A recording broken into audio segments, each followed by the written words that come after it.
is high time for France to lift its knee off our neck and put an end to this unjust oppression.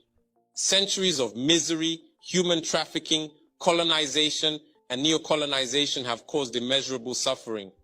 It's time to put an end to this cycle of oppression. It's high time for France to leave us alone. It's time for France to take a cue from its European neighbors and learn a valuable lesson in independence. Germany is the leading economic power in Europe, significantly surpassing France, which is ranked as the third or fourth largest economic power globally. Germany does not exploit any country, any colony. I can mention Italy, I can mention Spain, who had colonies before, but who do not exploit anyone, who do not interfere, who do not impose leaders in their former colonies. On what grounds does France believe it can continue to impose leaders on us and make choices on our behalf? This must come to an end. And the emerging Africa, the African youth, the African elites, and the African diaspora all stand united in saying no, it cannot continue any longer.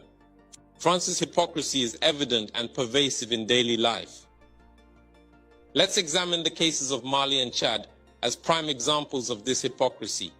In Chad, where the constitutional process has been interrupted, France applauded and its president visited to officially consecrate the new king's coronation ceremony. In Mali, where it is not the constitutional process that has been interrupted, but the transition process, France has condemned and even packed up its things to say that it is leaving Mali. That's hypocrisy. It's the double standard.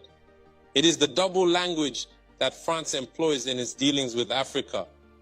During our questioning of Mr. Jean-Yves Le Drian regarding the situation in Ivory Coast and France's decision to allow a third term, he provided a clear explanation. He stated that while he accepted the third term for Ouattara, he refuses it for Belarus. He emphasized that France has condemned the situation in Belarus and has actively encouraged the European Union to do the same. Le Drian explains that in Belarus, millions protested, unlike Ivory Coast, where there were no mass demonstrations on the streets. This is how France deals with African issues. Personally, we expect absolutely nothing from France. We desire her to cease meddling in our matters so that the people of Senegal can exercise their freedom of choice rather than being influenced by France's selection of a candidate using the tactics we are aware of. We begin by targeting individuals, adorning them with the Legion of Honor or a similar knightly rank, enlisting them in Masonic lodges, and informing them to prepare themselves as they will be next in line. Even the hypothesis that Macky Sall may not succeed, we know who is being prepared by France. This must come to an end.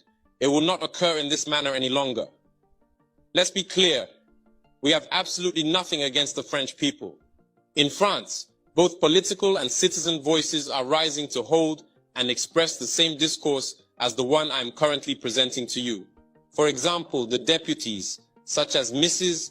Frédérique Dumas, who regularly speaks on the platform of the Assembly, who regularly writes to the Minister of Foreign Affairs, since she is a member of the Foreign Affairs Committee, to raise this unfair behavior of France towards Africa, hold the same speech as us. The same Mr. Jean-Luc Mélenchon, Jean-Paul Lecoq, André Chassaigne, all deputies, hold the same discourse as us, and hundreds of other voices. The NGOs, like other non-profit organizations, are doing remarkable work in the same direction. We strongly urge France to listen to the voices that speak to it about our plan for a more collaborative, fairer, and sustainable partnership between Africa and France. It is crucial that we work together towards a future that is equitable, just, and environmentally conscious. If she listens, I believe we'll have beautiful days ahead in our collaboration together. If he doesn't know how to cut it, thinking he can continue to function like in the time of our grandfathers, this African youth no longer accepts it. France must make preparations for a definitive break and completely withdraw from Africa. Africa belongs to Africans, not France. She belongs to no one else, neither China, nor the United States, nor anyone. Thanks for watching. Subscribe to our channel And don't forget to like the video, comment, and share with your friends.